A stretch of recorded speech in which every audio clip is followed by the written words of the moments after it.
Well, while I enjoy my lettuce plants that I'm growing, and the two that I have right now are Super Jericho, which has been going well. Roseanne lettuce is very small in comparison, and I didn't realize how little it would be.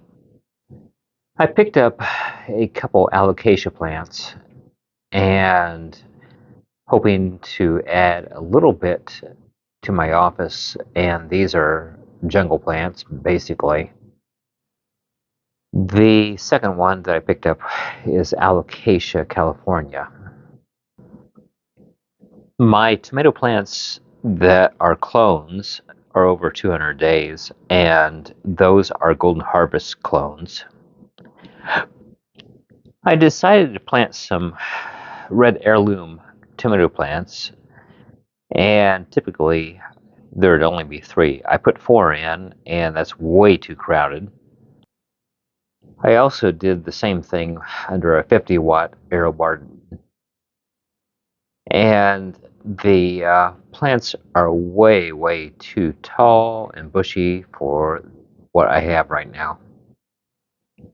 I finally pulled out my petunia plants, and I might go ahead and move things over. I like the way that this particular garden will pick up water from the reservoir on the left and pull in. In this 10-watt garden, the patio choice yellow tomato plants, which are dwarf and not super dwarf, have been way too big. I probably should have planted 3 of the red velvet plants. These are actually micro dwarf and micro. I have a few lettuce plants that are started up right now, and these are actually the Super Jericho variety of romaine lettuce plants. The orange pepperosini pepper plant is doing quite well since I moved it back into a 10-watt AeroGarden Sprout. And the plants behind it, if we can get a look at those, are actually a variety of cucumber that's called Quick Snack. They're not growing very large right now. I actually have too many plants growing at the moment, and so I'll probably have to decide on what I want to do.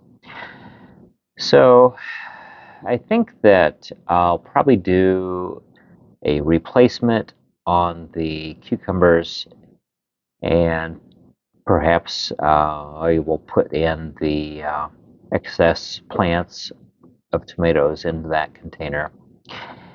So this will probably end up with about 3 or 4 of the red heirloom tomatoes.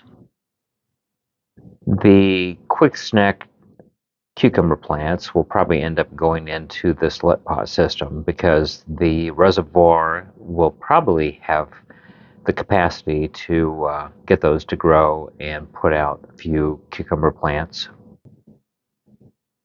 I'll probably end up pulling out the roseanne and Super Jericho lettuce, and the starts that I showed you earlier will probably end up replacing one or both of those. If I end up deciding to grow just one 40-watt bounty, I'll probably end up taking the quick snack cucumbers, there's only 2 of those, and putting those into just one of the 40-watt bounties. Overall, I am just a little too heavy into plants, and it's a little too short. I will probably end up cloning a few branches, and it's getting close to summer, so maybe I could end up cloning the red heirloom plant, and maybe I'll end up doing the patio choice yellow as well, cloning those and putting those outdoors in May. I have the tower garden, and I should be able to put multiple tomato plants into that, especially if they're dwarf or super dwarf plants. While it is nice to grow indoors, the 10-watt AeroGarden Sprout does quite nicely. The 40 and 50-watt Bounty products from AeroGarden are nice also. Typically, a 2 by 2 or 3 by 3 space, I usually end up using 100-watt LED grow lights. The one that is on the right is the Spider Farmer SF EVO 1000, and the one on the left is from Vivosun, and that is the VS 1000. And those lights are especially nice for growing one large or multiple plants underneath those. And I usually reserve those for my larger plants or multiple plants. Occasionally, I will pick up gardens that I do reviews on, such as these Hope Gardens, and I tend to keep my favorites and will resell the ones that I'm not using. I've really had a great relationship with Professor Bernie Kretke, and I will sometimes do the Kretke method. I like the fill and forget method, and sometimes I'll also do the steady gravity feed valve, which is nice for long-term plants. And I may end up doing a few Kretke experiments as well.